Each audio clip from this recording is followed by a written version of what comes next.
चलो बच्चों देखो, और लास्ट क्लास में अपन ने बात कर ली थी शायद एक्सपेरिमेंट। सबसे पहला एक्सपेरिमेंट अपन ने जोसेफ प्रिस्ले का पढ़ा था। जोसेफ प्रिस्ले के एक्सपेरिमेंट ने अपन ने पढ़ा था कि उन्होंने बेल जार का यूज किया था। बेल जार का यूज करके उन्होंने एयर की इंपॉर्टेंस समझाई थी। उन्होंने ये कहा था कि एयर दो तरह की होती है, गुड एयर और बैड एयर है। गुड एयर और कुछ नहीं ऑक्सीजन है, बैड एयर कुछ नहीं CO2 है। इन्होंने कहा कि जब एनवायरनमेंट में O2 बढ़ जाता, जब एनवायरनमेंट में गुड एयर कम होती है, बैड एयर ज्यादा होती है, मतलब CO2 की कंसेंट्रेशन ज्यादा होती है, तो इससे दम घुटने से चूहे की मौत हो जाती है और मोमबत्ती बुझ जाती है। मतलब कि ये जो जलती हुई मोमबत्ती है और सांस लेता हुआ चूहा, बताओ एयर के अंदर गुड एयर कम कर रहा होता है, बैड एयर बढ़ा रहा होता है, या फिर मैं कहता हूं ये एयर को डैमेज कर रहा है। अच्छा, अब इसी मीडियम के अंदर अगर अपन प्लांट रख दें, मिंट प्लांट रख दें, तो मिंट प्लांट वापस से O2 का कंसेंट्रेशन बढ़ा देता है, गुड एयर बढ़ा देता है, बैड एयर कम होने लगती है। तो मैं बोल दूं जो प्लांट है, प्लांट जो एयर खराब हुई थी उस एयर को रिप्लेस कर देता है, उस एयर को रिस्टोर कर देता है, या फिर मैं बोल दूं प्लांट एयर को प्योरीफाई कर देता है। तो अपन ने पहले एक्सपेरिमेंट में ये समझा कि जो प्लांट होते हैं, ग्रीन प्लांट होते हैं, वो एयर को प्योरीफाई करने का काम करते हैं। सही है। अब सेकंड एक्सपेरिमेंट आ रहा है जैन इंजन हाउस का। चलो ठीक है, लिखें इसको। हाँ बेटा, अरे बेटा वो पढ़ेंगे अभी, एक मिनट रुक तो जा, कंप्लीट तो कर लेंगे इसको।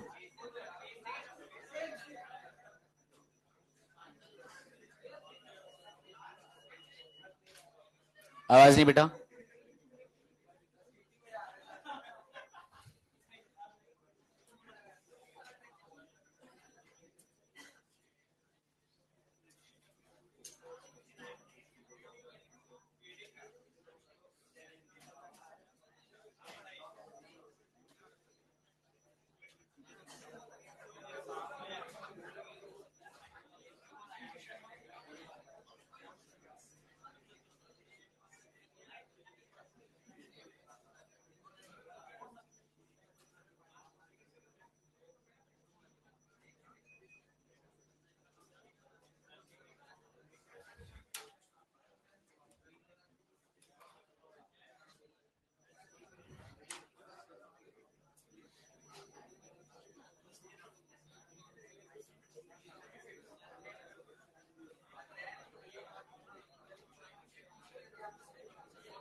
चलो एक बार सभी का ध्यान बोर्ड पे। देखो सेकंड एक्सपेरिमेंट है जैन इंजन हाउस का। अच्छा, आपकी एनसीईआरटी लिखती है कि जैन इंजन हाउस ने सिमिलर सेटअप यूज किया था जो प्रिस्ले ने यूज किया था, मतलब इन्होंने भी बेल जार का इस्तेमाल किया। अच्छा, इन्होंने अपने बेल जार के अंदर एक चूहा रखा और एक प्लांट रखा। बस फर्क इतना था कि इन्होंने बेल जार को एक बार लाइट के अंदर रखा, एक बार डार्क के अंदर रखा। जब बेटा देखा गया कि लाइट के अंदर रखा गया है तो चूहा भी जिंदा रहा, है ना। अगर मोमबत्ती रख दो तो मोमबत्ती भी जलती रहेगी और चूहा भी जिंदा रहेगा। लेकिन डार्कनेस के अंदर रखने पर कुछ समय बाद में चूहा सरवाइव नहीं कर पाता, चूहा मर जाता है। इसका मतलब बेटा यहां पर ऑक्सीजन रिलीज नहीं हो रही होगी। ऑक्सीजन रिलीज नहीं हो रही मतलब प्लांट फोटोसिंथेसिस नहीं कर पा रहा। मतलब प्लांट की फोटोसिंथेसिस करने के लिए किसकी रिक्वायरमेंट है? सनलाइट की। तो इन्होंने कंक्लूजन दिया कि sunlight is essential for photosynthesis. कि फोटोसिंथेसिस करने के लिए जितनी रिक्वायरमेंट वाटर की है, कार्बन डाइऑक्साइड की है, क्लोरोफिल की है, उतनी रिक्वायरमेंट सनलाइट की भी है। सनलाइट है तो फोटोसिंथेसिस होगी, तो ऑक्सीजन रिलीज होगा, वरना नहीं होगा। एक तो ये एक्सपेरिमेंट हुआ। अच्छा, अब देखो सवाल कैसे आएगा। क्या दोनों साइंटिस्ट ने बेल जार को यूज किया था? क्वेश्चन पूछ ले बेल जार का इस्तेमाल सबसे पहले किसने किया? जोसेफ प्रिस्ले ने। लेकिन क्वेश्चन पूछ ले बेल जार को यूज करके सनलाइट की इंपॉर्टेंस किसने बताई? जैन इंजन हाउस ने। क्या बात सही है? दोनों में फर्क समझ में आ रहा है? अच्छा, अब इन्होंने एक और एक्सपेरिमेंट किया। आपकी एनसीईआरटी लिखती है in an elegant experiment. Elegant बोले तो अच्छा सा एक्सपेरिमेंट बोलते हैं ना, कि सिंपल सा एक्सपेरिमेंट, अच्छा सा एक्सपेरिमेंट, उसको एलिगेंट एक्सपेरिमेंट बोलते हैं। तो इन एन एलिगेंट एक्सपेरिमेंट उन्होंने एक और एक्सपेरिमेंट किया हाइड्रिला प्लांट पे। हाइड्रिला प्लांट एक एक्वेटिक प्लांट है, पानी में रहने वाला प्लांट है। इन्होंने हाइड्रिला प्लांट लिया, उसके ऊपर एक फनल रखी, कीप रखी, और कीप के ऊपर उल्टी टेस्ट ट्यूब रखी। अब इस पूरे सेटअप को एक बीकर में रखा गया और बीकर को भर दिया गया पानी के साथ। किसके साथ? पानी के साथ, वाटर के साथ भर दिया। अच्छा, जब इसको सनलाइट की प्रेजेंस में रखा गया, देखो ये अपन ने सनलाइट की प्रेजेंस में रख दिया गया ना, कुछ समय के लिए छोड़ दिया, तो ये देखा कि इस हाइड्रिला प्लांट के ग्रीन पार्ट से कुछ बबल्स निकल रहे हैं और टेस्ट ट्यूब में जाकर के जमा हो रहे हैं। बाद में जाकर पता चला ये बबल्स और कुछ नहीं, क्या है? ऑक्सीजन है। मतलब उनको इतनी बात समझ में आई, सनलाइट की प्रेजेंस में प्लांट का ग्रीन पार्ट ऑक्सीजन बनाता है। सनलाइट की प्रेजेंस में प्लांट का ग्रीन पार्ट ऑक्सीजन बनाता है। तो कंक्लूजन आ गया, only green part of the plant release oxygen in the presence of sunlight. कि प्लांट का सिर्फ ग्रीन पार्ट ही ऑक्सीजन बना सकता है, और वो भी सनलाइट के प्रेजेंस में। अगर बताओ मीडियम से मैं सनलाइट हटा दूं तो क्या यहां पर ऑक्सीजन बन पाएगी? फोटोसिंथेसिस नहीं होगी तो ऑक्सीजन का फॉर्मेशन भी नहीं होगा। तो दो कंक्लूजन समझ में आए। पहला कंक्लूजन कि सनलाइट फोटोसिंथेसिस के लिए जरूरी है, और सनलाइट के प्रेजेंस में प्लांट का सिर्फ ग्रीन पार्ट ही ऑक्सीजन का फॉर्मेशन करता है, नॉन ग्रीन पार्ट नहीं करता। बताओ ये क्लियर हुआ? हाँ बेटा। क्या बेटा? अच्छा, ये इन्वर्ट करके रखा जाता है ये। अच्छा, ये कीप के अंदर रखी है ना बेटा। अपन ने बीकर के अंदर हाइड्रल प्लांट की ग्रोथ कराई, उसके ऊपर एक फनल रखी, फनल रखने के बाद में उसके ऊपर टेस्ट ट्यूब रख दिया। ठीक है, इस तरह से बीकर के अंदर पहले हाइड्रोला प्लांट था, हाइड्रोला प्लांट के ऊपर अपन ने उल्टी फनल रखी, फनल रखी, उसके बाद में इन्वर्टेड टेस्ट ट्यूब रखी। इन्वर्टेड टेस्ट ट्यूब रखने का पर्पस ये था ताकि ऑक्सीजन बबल्स को अपन कलेक्ट कर पाए। ठीक है, अब देखो पानी का बेटा, ये हाइड्रोला प्लांट किस में ग्रो करता है? वाटर में। अरे तो बेटा ये पानी का कांटेक्ट में है, ये फनल का मतलब ये नहीं कि इसको भाई पानी से, हाँ नहीं, पानी के कांटेक्ट में, पानी इसके अंदर भी है। अरे ले यार, अंदर ट्रांसपेरेंट ये ले। ठीक है, चल अभी ध्यान दे। अब अगले साइंटिस्ट आते हैं जेवी सैक्स। पूरा नाम जूलियन वॉन सैक बेटा। Julian von sac. अच्छा, जेवी सैक वो पहले साइंटिस्ट थे जिन्होंने बताया कि प्लांट की जब ग्रोथ होती है तो ग्रोथ के साथ साथ प्लांट के अंदर ग्लूकोज का फॉर्मेशन भी होता है। ग्लूकोज का फॉर्मेशन हो रहा है मतलब प्लांट के अंदर फोटोसिंथेसिस हो रही है। तो ये पहले साइंटिस्ट थे कि ग्रोथ के साथ साथ ग्लूकोज का फॉर्मेशन होता है, ये बताया। अब इन्होंने बताया कि ग्लूकोज का फॉर्मेशन भी प्लांट के सिर्फ ग्रीन पार्ट में होता है, मतलब ग्रीन पार्ट के अंदर ही फोटोसिंथेसिस चलती है। अच्छा, उन्होंने बोला आगे चलकर, इन्होंने बताया कि ग्रीन पार्ट के अंदर एक ग्रीन सब्सटेंस होता है जिसको आज अपन क्लोरोफिल के नाम से जानते हैं। अच्छा, उन्होंने क्या क्लोरोफिल टर्म यूज किया? उन्होंने तो बस इतना बताया कि प्लांट के ग्रीन पार्ट के अंदर एक ग्रीन सब्सटेंस होता है क्लोरोफिल। ये क्लोरोफिल लोकेटेड होता है स्पेशल बॉडी में जिसको आज अपन क्लोरोप्लास्ट के नाम से जानते हैं। तो उन्होंने बोला कि प्लांट का ग्रीन पार्ट फोटोसिंथेसिस करता है, ग्लूकोज बनाता है। ग्रीन पार्ट के अंदर एक स्पेशल ग्रीन पार्ट के अंदर ग्रीन सब्सटेंस क्लोरोफिल होता है, और क्लोरोफिल की हेल्प से फोटोसिंथेसिस होती है। सही है। अच्छा, अब देखो, इन्होंने कहा कि प्लांट फोटोसिंथेसिस में ग्लूकोज का फॉर्मेशन तो करता है, लेकिन ग्लूकोज को स्टोर स्टार्च की फॉर्म में करता है। ऐसा क्यों? बना तो रहा है ग्लूकोज, लेकिन स्टोर हमेशा स्टार्च की फॉर्म में करता है। ग्लूकोज को स्टार्च में कन्वर्ट किया जाता है स्टोरेज के लिए। ऐसा क्यों?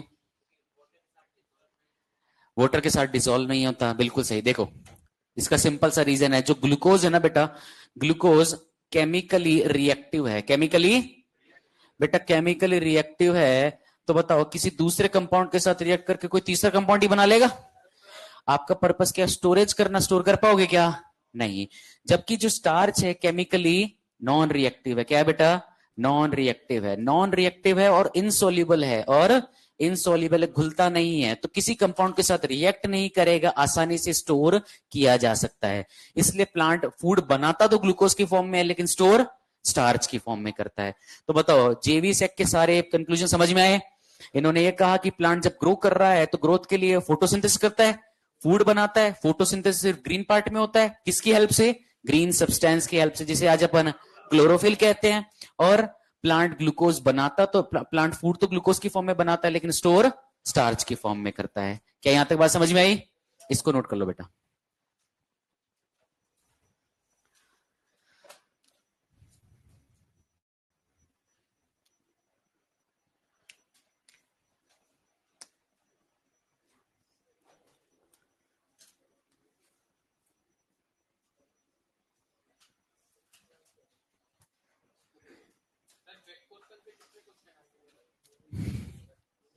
बताया था बेटा पहले भी, 30-70 रहेगा। 30-70 रहेगा। बैक पोर्शन से 30% और करंट से 70%।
हाँ बेटा, ग्लूकोज सॉल्युबल होता है।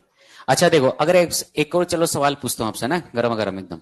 बताओ, हमने बोला प्लांट फूड बनाता ग्लूकोज की फॉर्म में, स्टोर स्टार्च की फॉर्म में करता है।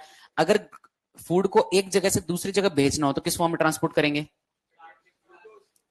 नहीं, ग्लूकोज की फॉर्म में ट्रांसपोर्ट करेंगे बेटा। रास्ते में कोई मिल गया तो उसके साथ रिएक्ट करके कोई तीसरा कंपाउंड बना लेगा बेटा? नहीं, स्टार्च की फॉर्म में भी नहीं। स्टार्च इनसोल्यूबल है।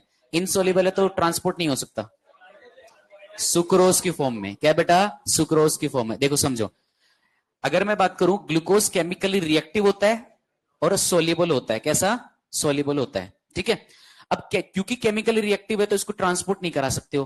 रास्ते में कोई दूसरा कंपाउंड मिल गया तो उसके साथ कोई तीसरा ही कंपाउंड बना लेगा बेटा, है ना? उसके साथ, हाँ, है ना? लॉयल नहीं बेटा। ठीक है। अच्छा, अब देखो, जब ट्रांसपोर्ट कराना होता है तो अपन सुक्रोज बनाते हैं। सुक्रोज क्या है? केमिकली अनरिएक्टिव है। कैसा है? केमिकली अनरिएक्टिव, लेकिन सोल्यूबल है। अच्छा, सोल्यूबल है मतलब कि सेल के अंदर घुल जाता है, तो एक से दूसरी सेल, दूसरी सेल से तीसरी सेल, सेल के अंदर ट्रांसपोर्ट तो पॉसिबल है, लेकिन किसी के साथ रिएक्ट नहीं करता। मतलब ट्रांसपोर्ट करा सकते हो, लेकिन रिएक्शन इसकी नहीं होगी। अब जब स्टोर करना होगा तो स्टोर करा देंगे अपन स्टार्च की फॉर्म में। ये नॉन रिएक्टिव है, रिएक्ट भी नहीं करता और सोल्यूबल भी नहीं है, तो सेल के अंदर जमा हो जाता है। समझ में आई बात? चलो अभी से मिटा दो बेटा इंजन हाउस को, मतलब इंजन हाउस के एक्सपेरिमेंट को बेटा।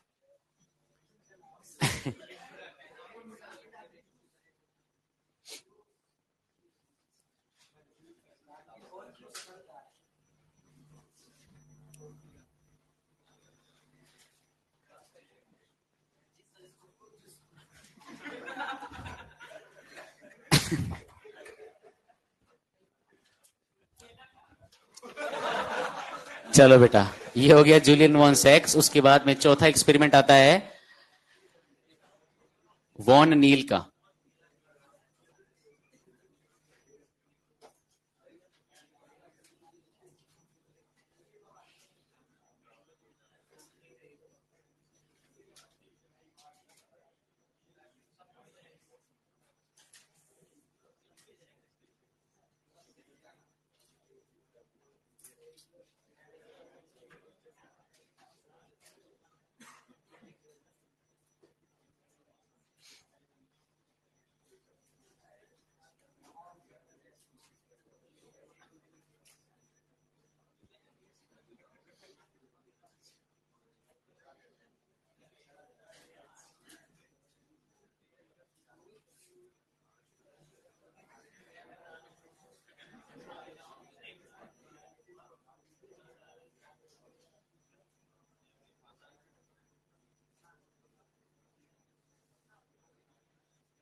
बस सुजान को परेशान मत करो बेटा।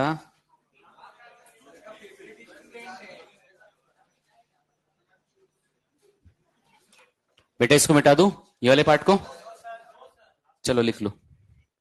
अच्छा शुरुआत वाला पार्ट मिटा दूं बस, एक दो लाइनें, ठीक बस। हाँ ये हाँ 1.5 लाइन मिटा रहे हैं बेटा।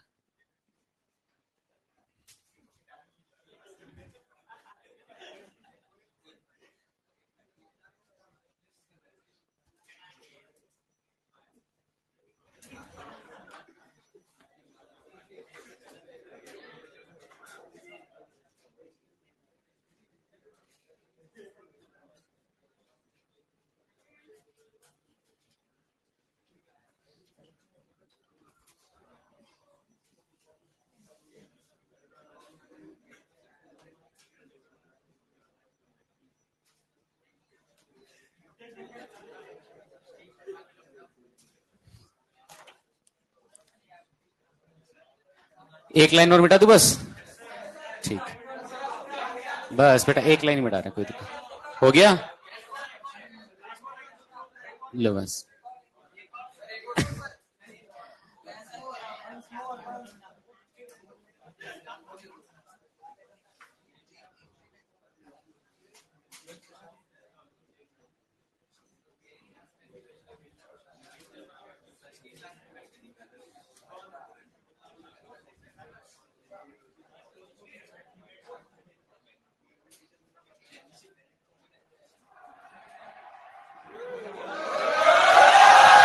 बस आवाज नहीं, शांत बेटा। हाँ बेटा रिवाइज शेड्यूल देख करके जाना, शेड्यूल में कुछ चेंज हुए हैं तो वो नोटिस बोर्ड पे देख के जाना है ना। मेरा क्लास है बिल्कुल बेटा। मेरे क्लास से तो मैं ही आऊंगा ना? हाँ, नहीं नहीं, अरे रिवाइज शेड्यूल, रिवीजन नहीं, रिवाइज शेड्यूल, शेड्यूल में चेंज हुआ है। शायद शुभम सर कल एब्सेंट है। शुभम सर शायद कल एब्सेंट है, मुझे कंफर्म नहीं है, लेकिन शायद सर कल एब्सेंट है, देख के जाना।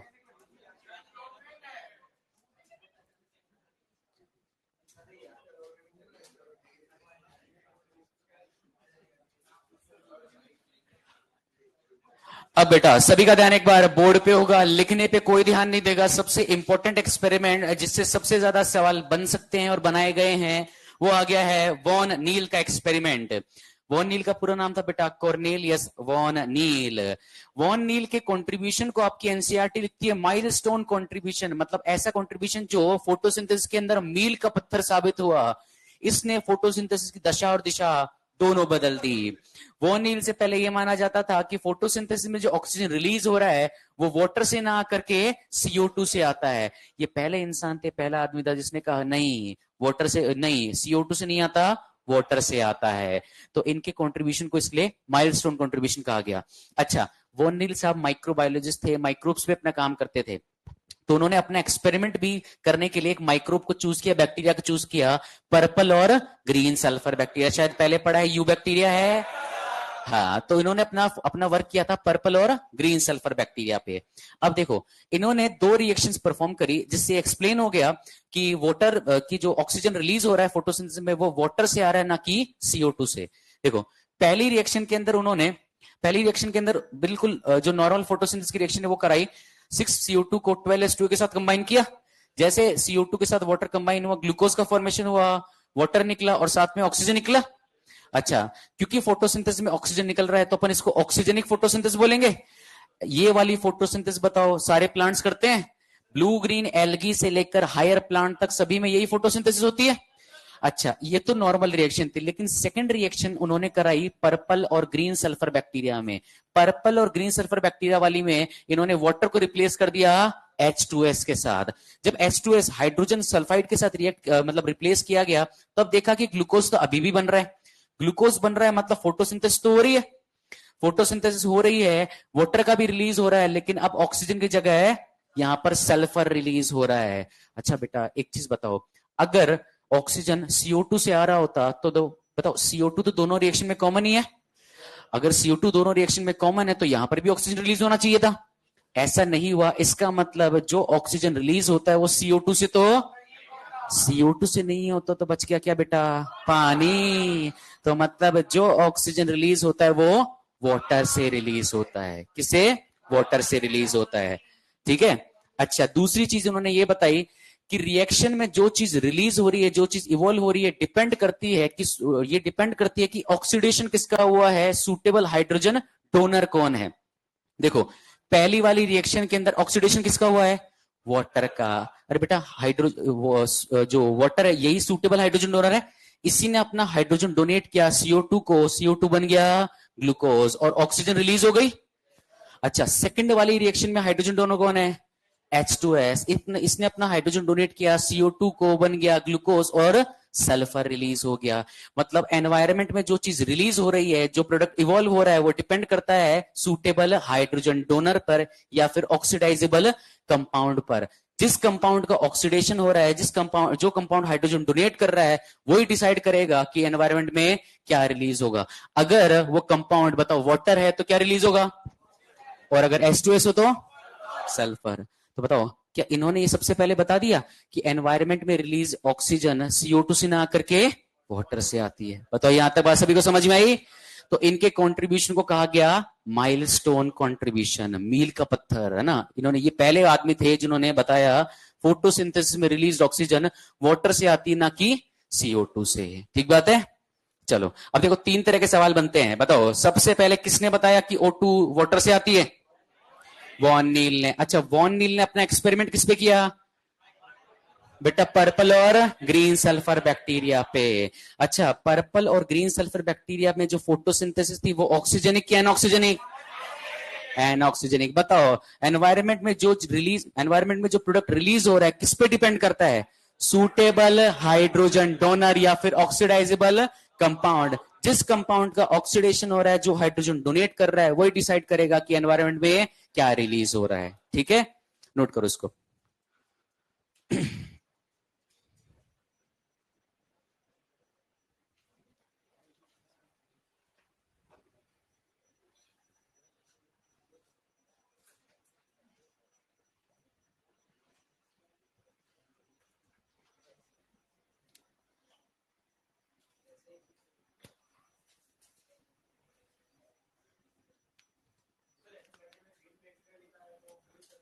बिल्कुल, green sulphur bacteria, purple and green sulphur bacteria. Sulphur bacteria क्योंकि ये सल्फर का ऑक्सीडेशन करवा रहा है ना बेटा, सल्फर कंपाउंड का ऑक्सीडेशन करवा रहा है, H2S का, हाइड्रोजन सल्फाइड का।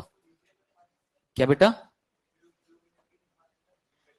ब्लू ग्रीन एल्गी को बैक्टीरिया नहीं, ब्लू ग्रीन एल्गी हाँ साइनो बैक्टीरिया है, लेकिन ब्लू ग्रीन एल्गी वाटर को यूज करता है, H2S को यूज नहीं करता है ना। फर्स्ट ऑक्सीजनिक बैक्टीरिया, हाँ बिल्कुल, फर्स्ट ऑक्सीजनिक फोटोसिंथेसिस बीजीए ने किया था, है ना। अपन ये बोल सकते हैं कि फर्स्ट ऑक्सीजनिक फोटोसिंथेसिस किया, क्या फर्स्ट फोटोसिंथेसिस किया क्या? नहीं, फर्स्ट फोटोसिंथेसिस तो बैक्टीरिया कर दिया था, ऑक्सीजन का इवोल्यूशन नहीं होता बस।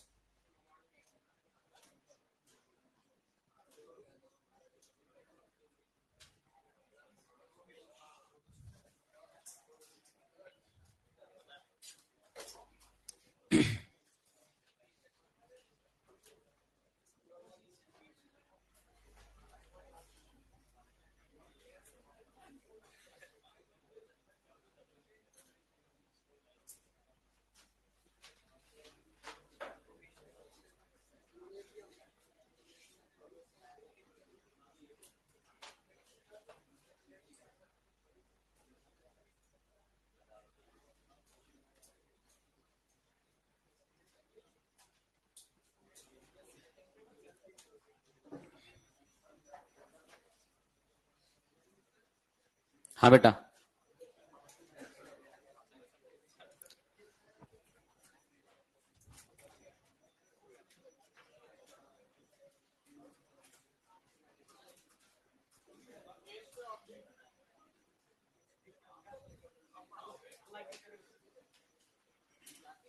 क्या बेटा?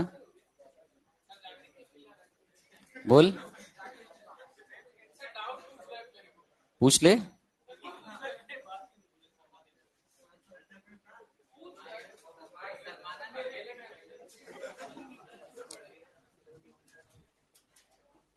अच्छा, पहला पार्ट मिटा दू बस एक? नहीं नहीं लिख लेंगे बेटा। हाँ,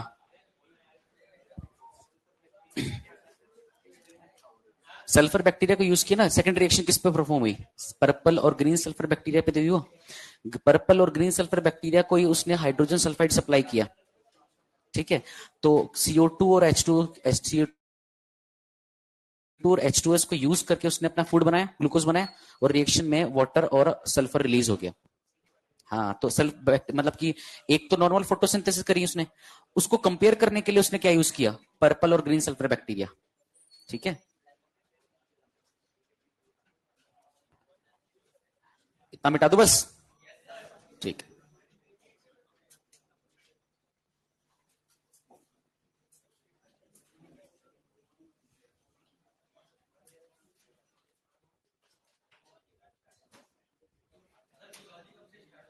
बेटा, ये मुझे भी नहीं पता यार। हाँ, अब देखते हैं यार, वो वॉन नील के बाद में नेक्स्ट आते हैं रूबेन और कामेन।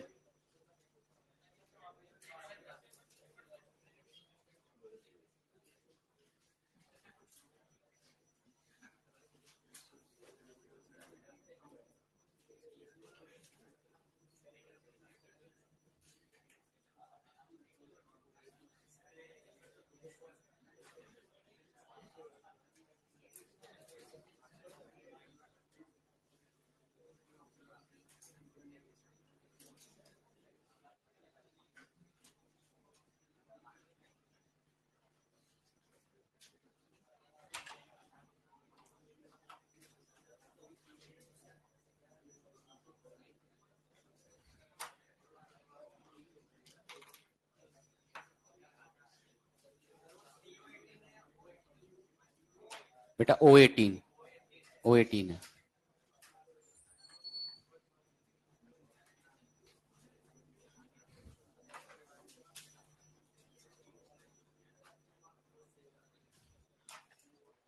मिटा दो इसको।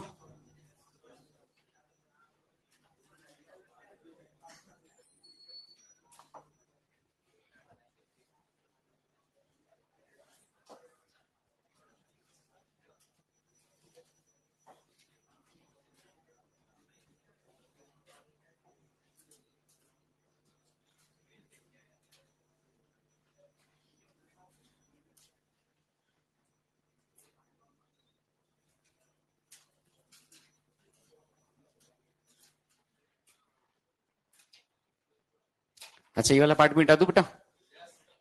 ठीक।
चलो बच्चों, एक बार सभी का ध्यान बोर्ड पे। अब देखो, अपन ने अभी कंप्लीट किया वॉन नील का एक्सपेरिमेंट। वॉन नील ने ये बता दिया कि फोटोसिंथेसिस के दौरान जो ऑक्सीजन रिलीज होती है वो CO2 से ना करके वाटर से आती है, वाटर की ऑक्सीडेशन से ऑक्सीजन रिलीज होती है। अच्छा, ये सेम कंक्लूजन और भी कई साइंटिस्ट ने प्रूव किया, मतलब कि सबका मंजिल एक थी लेकिन रास्ता अलग अलग था। जैसे कुछ साइंटिस्ट आए, रूबेन और कामेन, और इसके बाद में आते हैं रॉबर्ट हिल और बेंडोल। इन दोनों ने भी सेम कंक्लूजन दिया कि ऑक्सीजन CO2 से ना करके वाटर से आ रहा है, बस एक्सपेरिमेंट अलग अलग किए। जैसे कि पहले रूबेन और कामेन की बात करें, देखो रूबेन और कामेन ने अपना एक्सपेरिमेंट के लिए रेडियो आइसोटोपी टेक्निक को यूज किया। रेडियो आइसोटोपी टेक्निक से पहले ये जानो कि आइसोटोप क्या आते हैं। आइसोटोप वो कंपाउंड या फिर वो एलिमेंट होते हैं जिनके अंदर सेम एटॉमिक नंबर होता है लेकिन डिफरेंट एटॉमिक मास होता है। जैसे हाइड्रोजन के 3 आइसोटोप होते हैं, अगर आपने पढ़ा हो 1H1, 1H2, 1H3, 1H1, 1H2, 1H3, बताओ तीनों के अंदर, बाद में तीनों के अंदर क्या एटॉमिक नंबर सेम है लेकिन एटॉमिक मास डिफरेंट है, मतलब तीनों एक दूसरे के आइसोटोप्स हैं। तो इन्होंने ऑक्सीजन का आइसोटोप यूज किया। देखो ऑक्सीजन नॉर्मली O16 होता है लेकिन ऑक्सीजन का इन्होंने हैवियर आइसोटोप यूज किया O18। अच्छा, अब इस O18 के अंदर रेडियो एक्टिविटी थी, इसका मतलब ये रिएक्शन में आसानी से पहचाना जा सकता है ना। तो अगर O18 आइसोटोप यूज किया, अब इन्होंने O18 का वाटर यूज किया, मतलब वाटर के अंदर जो ऑक्सीजन था वो कौन सा था, O18 वाला, और जो CO2 का ऑक्सीजन था वो नॉर्मल 16 वाला था। जब रिएक्शन कराई गई तो ग्लूकोज बना, ऑक्सीजन बना और वाटर रिलीज हुआ। जो ऑक्सीजन बना उसके अंदर O18 वाला था, मतलब ये ऑक्सीजन कहां से आया होगा, वाटर से आया होगा, वाटर का ऑक्सीडेशन हुआ होगा तभी ऑक्सीजन रिलीज हुआ। अच्छा बताओ, अगर मान लो अगर ऑक्सीजन CO2 से आ रहा होता तो ये जो O था ये क्या होना चाहिए था, 16 होना चाहिए था, लेकिन O18 क्या बता रहा है कि ये ऑक्सीजन कहां से आया है, वाटर से आया है। मतलब कंक्लूजन वही निकला कि एनवायरमेंट में रिलीज ऑक्सीजन कहां से आता है, वाटर से आता है, पानी से आता है, CO2 से नहीं आता। तो सेम कंक्लूजन उन्होंने प्रूव कर दिया कि oxygen comes from water not from CO2। अब देखो सवाल आया कि सबसे पहले किसने बताया, वॉन नील ने, लेकिन रेडियो आइसोटोपिक टेक्निक को यूज करके किसने बताया, रूबेन और कामेन ने। अरे काम दोनों का, मैं बोल रहा हूं काम दोनों का अलग अलग था लेकिन निष्कर्ष तो दोनों ने सेम ही बताया था।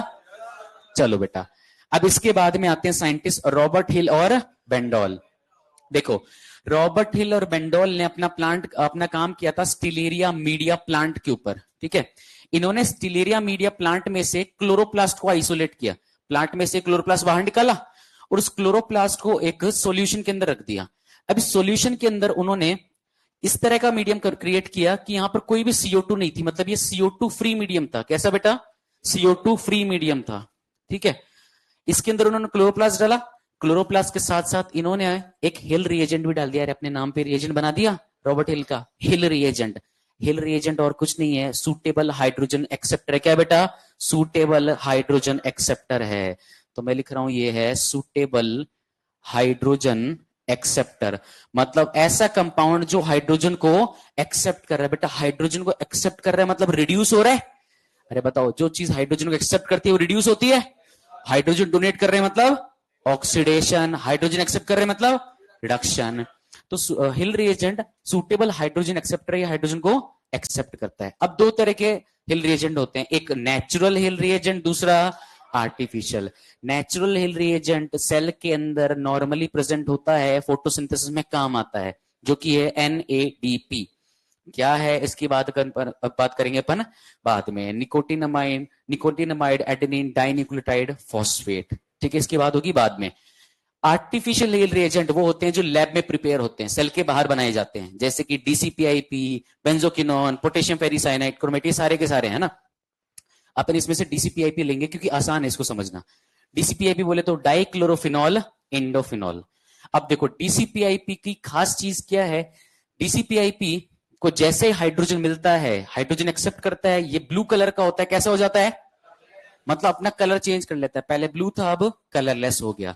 तो अपन ने इसके अंदर मान लो हिल रिएजेंट डाल, इसके अंदर अपन ने DCPIP डाल दिया। बताओ सॉल्यूशन का कलर अभी कैसा है, ब्लू। कैसा है, ब्लू। अच्छा, अब पूरे सेटअप को उठा करके लाइट सोर्स के अंदर नीचे रखा गया, मतलब ऊपर बल्ब लटका रखा होगा, लाइट सोर्स के नीचे रखा गया।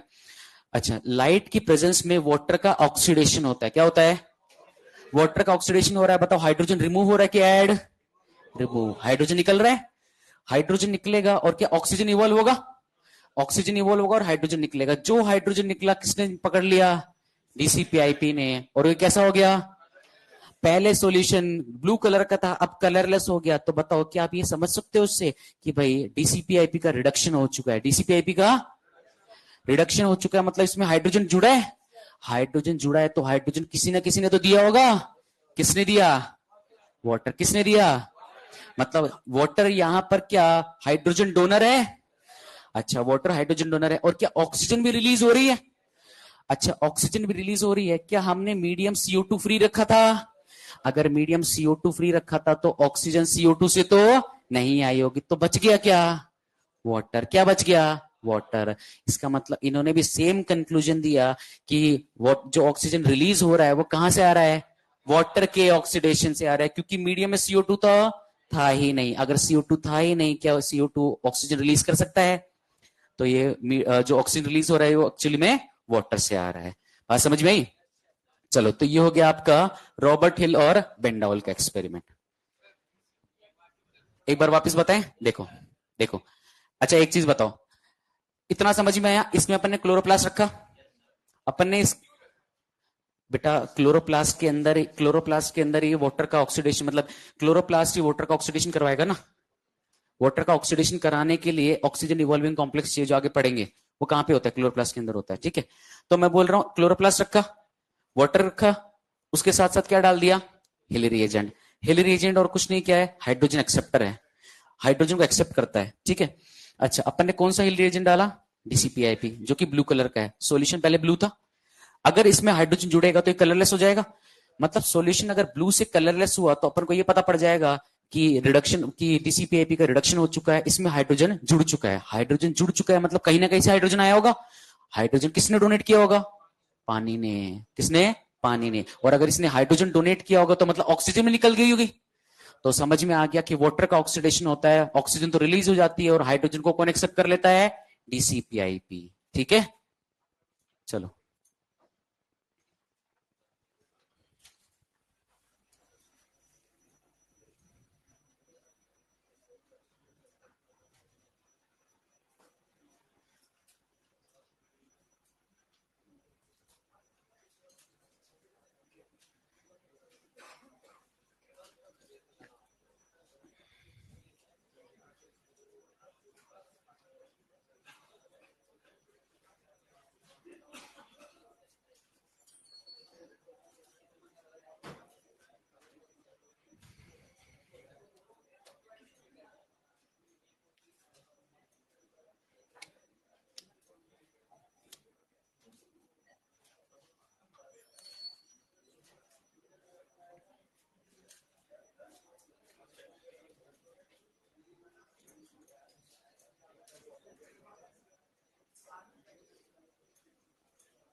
मिटा दो बेटा इसको। अच्छा देखो, एक्सपेरिमेंट वाले पार्ट हो गए हैं कंप्लीट। ठीक है, अच्छा सुनो, अब ये सुन लो कि एक्सपेरिमेंट वाले पार्ट से क्वेश्चन कौन कौन से आते हैं, बस ये सुन लो, है ना। ये भी पता होना चाहिए अपन को क्वेश्चन कहां से आते हैं। एक्सपेरिमेंट वाले पार्ट से कंक्लूजन पे क्वेश्चन पूछे जाते हैं। तो आपको पूरा एक्सपेरिमेंट याद नहीं रखना, सारी चीजें याद नहीं रखनी, बस कंक्लूजन अगर याद है तो काम हो जाएगा। जैसे अगर आपसे पूछ ले प्रिस्टले का कंक्लूजन क्या था, प्रिस्टले का कंक्लूजन ये था कि प्लांट एयर को प्योरीफाई करते हैं। प्लांट एयर को प्योरीफाई करते हैं। जो एयर किसने खराब कर दी थी? ब्रीथिंग एनिमल और बर्निंग कैंडल ने। फिर इंजन हाउस का इंजन हाउस का कंक्लूजन क्या था कि सनलाइट इसेंशियल होती है फोटोसिंथेसिस के लिए, और प्लांट का ग्रीन पार्ट ऑक्सीजन रिलीज करता है। जूलियस वॉन सैक ने बताया कि प्लांट जब ग्रो करता है तो ग्लूकोज का फॉर्मेशन होता है। ग्लूकोज के फॉर्मेशन के लिए ग्रीन सब्सटेंस रिस्पॉन्सिबल होता है, जिसे आज अपन क्लोरोफिल कहते हैं। और ये क्लोरोफिल किसके अंदर? स्पेशल बॉडी के अंदर प्रेजेंट होता है, जिसे आज अपन क्लोरोप्लास्ट कहते हैं। अच्छा, इन्होंने ये भी बताया कि प्लांट ग्लूकोज बनाता तो है लेकिन स्टोर ग्लूकोज नहीं होता, स्टार्च होता है। अच्छा, इसके बाद में आते हैं अपने वॉन नील, सबसे इंपॉर्टेंट एक्सपेरिमेंट। इन्होंने बताया कि एनवायरमेंट में जो ऑक्सीजन रिलीज होता है वो CO2 से ना करके वाटर से आता है। और बेटा रूबेन कामेन और इसने बेंडॉल ने सर भी ने सेम काम किया था। सबसे इंपॉर्टेंट एक्सपेरिमेंट कौन सा है? वॉन नील वाला। ठीक है, बिठा दू इसको तो मैं पहला पार्ट मिटा दू बस। नहीं,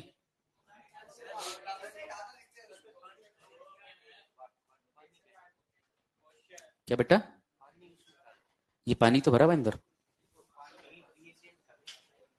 अरे हिल रिएजेंट सॉल्यूशन जो तैयार किया वाटर था, वाटर के अंदर हिल रिएजेंट था, CO2 फ्री मीडियम बनाया गया था। ठीक है, हाँ। कितने पुराने होंगे अब यार, इसकी डेट थोड़ी याद नहीं है मेरे को। लगभग हो गया होगा यार, 1960-70 के आसपास होगा इसका एक्सपेरिमेंट। देखना पड़ेगा, ये याद नहीं मुझे कब डेट। क्लोरोप्लास्ट बेटा निकालने का सिंपल सा रीजन ये था ताकि आपको ताकि आप वो वाटर का ऑक्सीडेशन करा पाओ। वाटर का ऑक्सीडेशन कराना है, ऑक्सीडेशन कराने के लिए कॉम्प्लेक्स आता है, आगे पड़ेगा तो OEC है ना, वो किस में होता है? क्लोरोप्लास्ट में होता है। सेल नहीं डालते बेटा, क्लोरोप्लास्ट को आइसोलेट करके डाला जाता है। सेल डालने से चीजें कॉम्प्लेक्स होती हैं, इसलिए आइसोलेट करके डाला। ठीक है, चल।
गिरा दो बेटा इसको।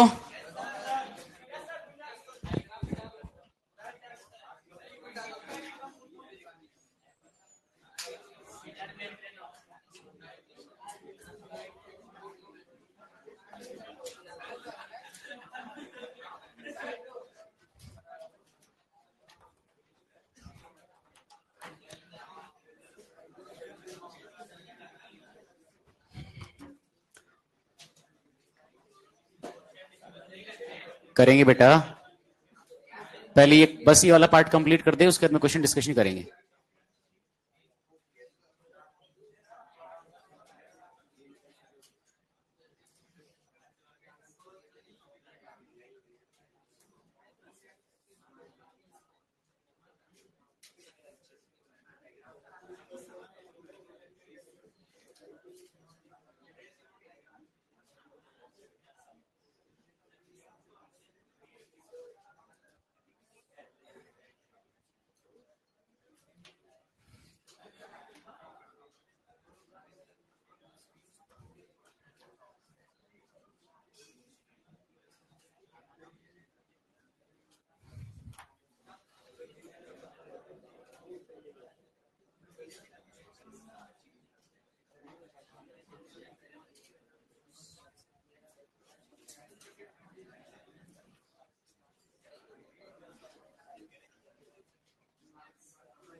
चलो बच्चों, एक बार सभी का ध्यान है बोर्ड पे। बेटा अब फोटोसिंथेसिस के अंदर एक्सपेरिमेंट वाला पार्ट पूरा हुआ, अब इंपॉर्टेंट पार्ट शुरू हो रहा है जिसका सभी का ध्यान अच्छे से बोर्ड पे होना चाहिए। देखो, अगर आपसे पूछा जाए बताओ site of photosynthesis, photosynthesis plant में कहां पे होता है? अरे बचपन से पढ़ते हैं सर, प्लांट के ग्रीन पार्ट्स में फोटोसिंथेसिस होता है। अच्छा, जब अपन बोलते हैं ग्रीन पार्ट तो क्या ग्रीन लीफ आ गई, ग्रीन स्टेम आ गई? अरे प्लांट के अंदर जब फल कच्चे कच्चे होते हैं तो ग्रीन ग्रीन होते हैं, हरी हरी मिर्चियां, हरे हरे टमाटर। तो प्लांट के मतलब प्लांट के ग्रीन, बस शांत, मतलब प्लांट के ग्रीन पार्ट के अंदर फोटोसिंथेसिस होता है। अच्छा, ग्रीन पार्ट के अंदर भी कौन सी सेल? मीजोफिल सेल, और मीजोफिल सेल में भी कौन सा सेल ऑर्गेनली? क्लोरोप्लास्ट। तो आज से कोई पूछेगा साइट ऑफ फोटोसिंथेसिस, अपना एग्जैक्ट आंसर होना चाहिए क्लोरोप्लास्ट, क्योंकि अपन बात कर रहे हैं हायर प्लांट्स की, तो हायर प्लांट में क्लोरोप्लास्ट होते हैं। अच्छा, अब देखो बेटा, क्लोरोप्लास्ट की बात अपन पहले भी कर चुके हैं। क्लोरोप्लास्ट एक double membrane bound cell organelle है, दो मेम्ब्रेन है, एक आउटर मेम्ब्रेन, एक इनर मेम्ब्रेन। अच्छा, पता है आउटर मेम्ब्रेन और इनर मेम्ब्रेन के बीच में एक स्पेस भी होती है जिसे अपन पेरीप्लास्टिडियल स्पेस कहते हैं। याद आ रहा है? अच्छा, इनर मेम्ब्रेन के अंदर की तरफ एक फ्लूइड भरा रहता है जिसे अपन कहते हैं स्ट्रोमा। क्या कहते हैं? स्ट्रोमा। अंदर की तरफ फ्लूइड है, स्ट्रोमा। अच्छा, इस स्ट्रोमा के अंदर बहुत सारी मेम्ब्रेन सस्पेंडेड होती है, मतलब बहुत सारी मेम्ब्रेन तैर रही होती है। एक सिंगल मेम्ब्रेन को कहा जाता है थाइलेकोइड या फिर ग्रेना थाइलेकोइड। ऐसी बताओ, ऐसी बहुत सारी मेम्ब्रेन एक के ऊपर एक अरेंज हो जाती है। देखो, एक के ऊपर एक अरेंज हो गई और एक स्टैक बना लेती है, ऐसे लगता है कि सिक्कों की एक ढेरी हो गई। इस एक स्टैक को कहा जाता है ग्रेनम। एक स्टैक को कहेंगे ग्रेनम। अच्छा, ग्रेनम सिंगुलर है। अच्छा, बहुत सारे ग्रेनम हो जाएंगे तो बोलेंगे ग्रेना। ये ग्रेनम आपस में इंटरकनेक्टेड होते हैं स्ट्रोमा थाइलेकोइड से। स्ट्रोमा थाइलेकोइड भी एक मेम्ब्रेन ही है, तो ये ग्रेनम आपस में इंटरकनेक्टेड होते हैं एक और मेम्ब्रेन से, जिसको स्ट्रोमा थाइलेकोइड बोल दो, स्ट्रोमा लेमिली बोल दो, या फिर फ्रेट चैनल्स बोल सकते हो। क्या बात समझ में आई? अच्छा, आप ऐसे समझो, हमने बोला कि एक सिंगल मेम्ब्रेन को बोलेंगे थाइलेकोइड या फिर ग्रेना थाइलेकोइड। ये एक सिंगल मेम्ब्रेन हो गई, इसके ऊपर एक के ऊपर एक के ऊपर एक बहुत सारी मेम्ब्रेन अरेंज हो जाती है। अब इसे बोलते हैं अपन एक ग्रेनम। ऐसे बहुत सारे ग्रेनम होंगे तो कहेंगे ग्रेना। क्या ये आपस में जुड़े हुए हैं? जिस मेम्ब्रेन से जुड़े उसे बोलेंगे स्ट्रोमा लेमेली, स्ट्रोमा थाइलेकोइड या फिर फ्रेट चैनल्स। क्या बात समझ में आई? चलो बेटा, अब मैं बोल रहा हूं कि इसके अलावा भी स्ट्रोमा के अंदर बहुत सी चीजें होती हैं। क्या डीएनए देख पा रहे हो? अच्छा, लीनियर की सर्कुलर, सर्कुलर, सिंगल स्ट्रैंड की डबल, डबल स्ट्रैंड होता है, सर्कुलर होता है। नेकेड डीएनए, नेकेड डीएनए मतलब histone proteins, histone protein absent होते हैं। इसके पास खुद का डीएनए होता है, खुद का आरएनए होता है और खुद के राइबोसोम भी होते हैं। अच्छा बताओ, 70s की 80s? 70s बेटा। डीएनए है, आरएनए है, राइबोसोम है, कंप्लीट प्रोटीन बनाने की मशीनरी है। मतलब ये खुद के लिए प्रोटीन बना सकता है? क्या कंप्लीट प्रोटीन बना सकता है? आधे प्रोटीन खुद बनाता है, आधों के लिए न्यूक्लियस पे डिपेंड करता है। इसलिए हम इसे बोलते हैं सेमी ऑटोनोमस। अगर सारे प्रोटीन खुद बना रहा होता तो सारे फंक्शन भी खुद कर लेता, तो इसे बोल देते कंप्लीटली ऑटोनोमस। लेकिन ये आधे प्रोटीन तो खुद बनाता है, आधों के लिए डिपेंड करता है न्यूक्लियस पे, इसलिए इसे कहा सेमी ऑटोनोमस। स्ट्रोमा के अंदर ये सब है। इसके साथ साथ स्ट्रोमा के अंदर स्टार्च ग्रेन्यूल्स भी प्रेजेंट होते हैं, मतलब जो फूड होता है वो स्टार्च की फॉर्म में स्टोर होता है, तो यहां पर स्टार्च ग्रेन्यूल्स भी प्रेजेंट है। और एक स्पेशल एंजाइम होता है जिसका नाम है रूबिस्को।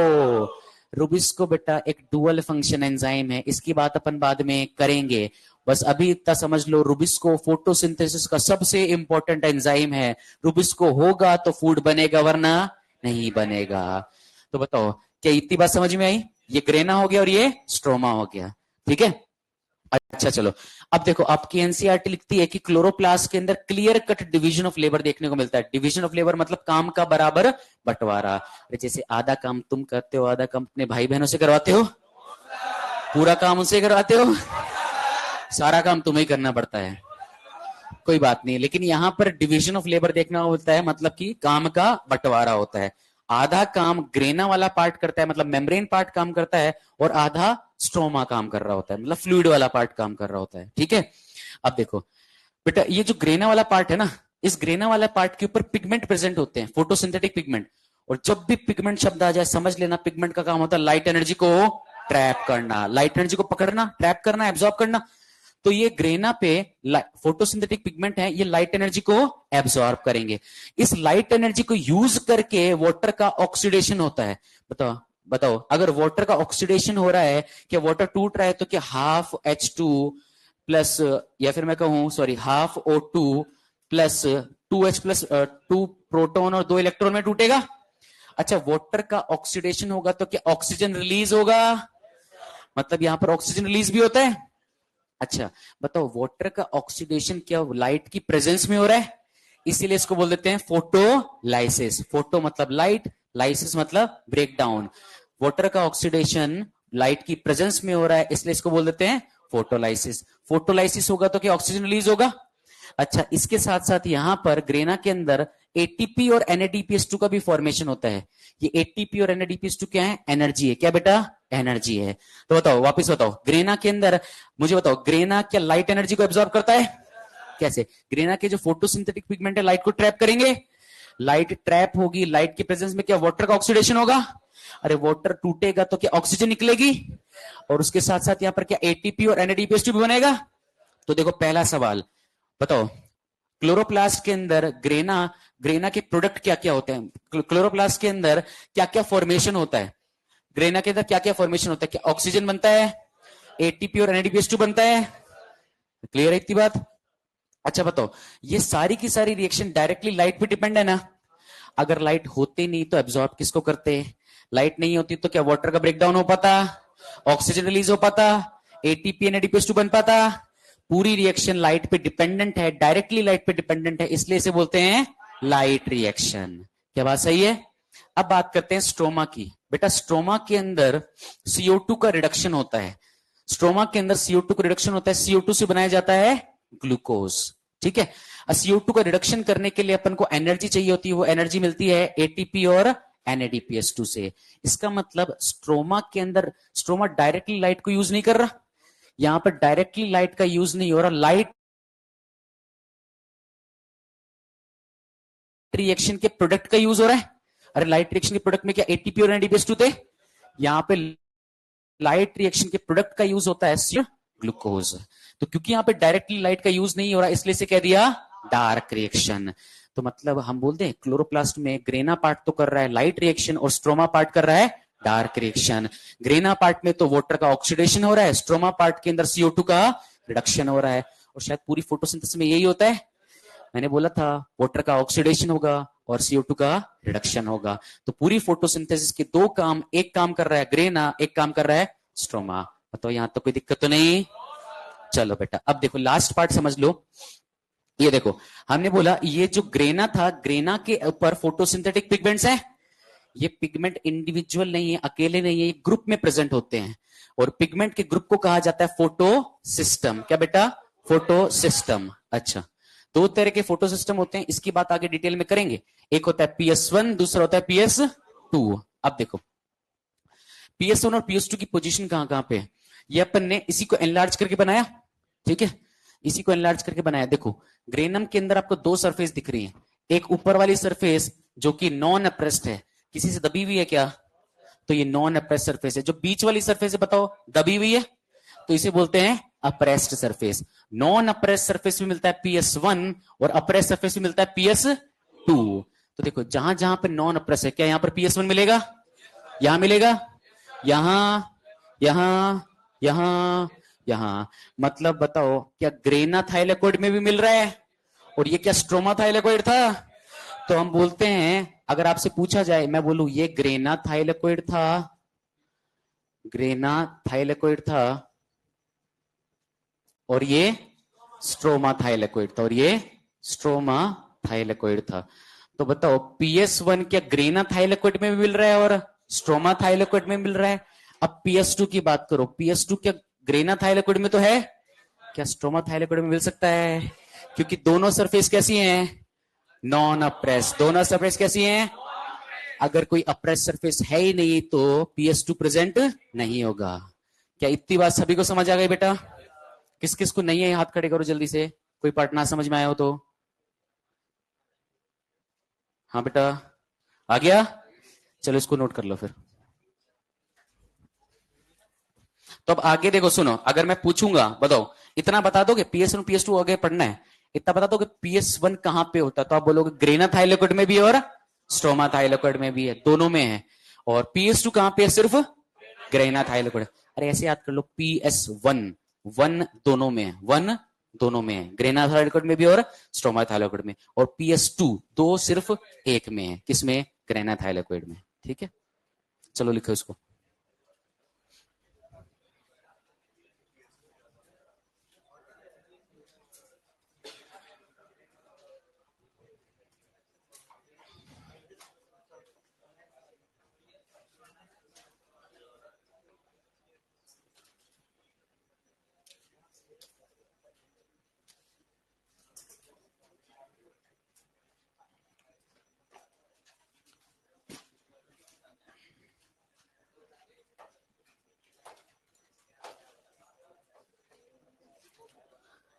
चलो बेटा आज तो नहीं हो पाया, कोई बात नहीं, कल अपन एनसीईआरटी की पूरी रीडिंग कर देंगे और कल क्वेश्चन डिस्कशन भी हो जाएगा, ठीक है।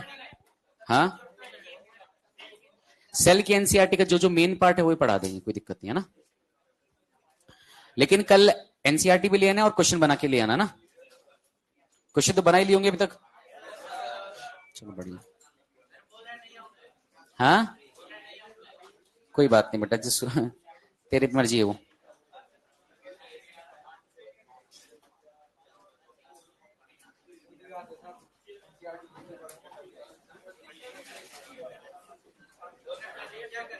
हाँ बेटा,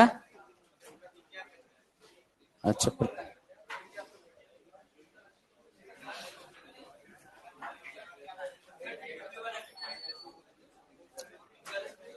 क्या बेटा, एंगलमैन का एक्सपेरिमेंट अपन पढ़ते हैं, मैं पढ़ाता हूं एक्शन और एब्जॉर्प्शन स्पेक्ट्रम के साथ में, वहीं पे समझ में आता है वो ढंग से, है ना। बेटा लिख ले पहले इसको, लिख लिया। अच्छा सुनो, अब सुनो मेरी बात सुन लो, ठीक है मैं जा, कंप्लीट है, 5 मिनट में कंप्लीट हो गया, है ना। ये वाला जो पार्ट है यहां से क्वेश्चन आते हैं बेटा, इसलिए एक बार फटाफट से आपको कुछ आइडिया दे देता हूं, वापस याद करा देता हूं। अच्छा आपसे पूछा जाए, बताओ फोटोसिंथेसिस प्लांट के अंदर कहां पे, ग्रीन पार्ट में, ग्रीन में भी मीजोफिल सेल, मीजोफिल सेल के भी क्लोरोप्लास्ट में।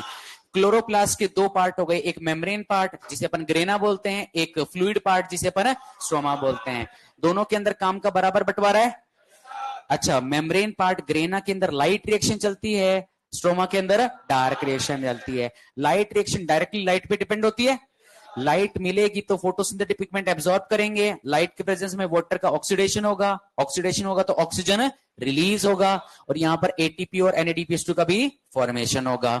अच्छा डार्क रिएक्शन डायरेक्टली लाइट पे डिपेंड नहीं करती, लाइट रिएक्शन के प्रोडक्ट पे डिपेंड करती है। कौन से प्रोडक्ट पे, एटीपी और एनएडीपीएस2।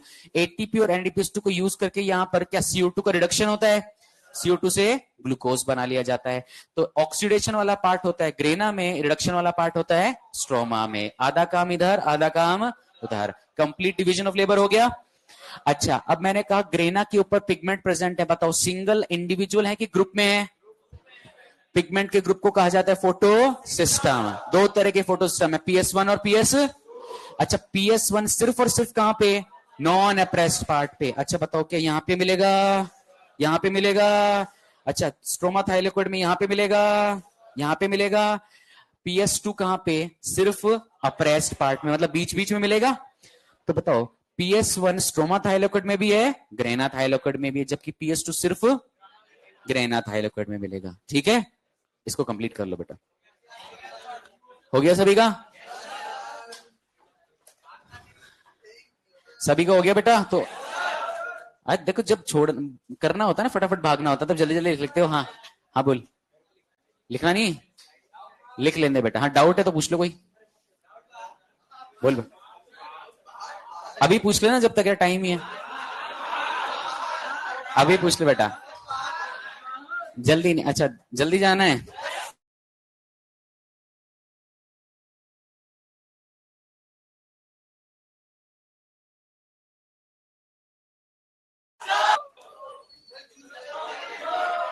चलो फिर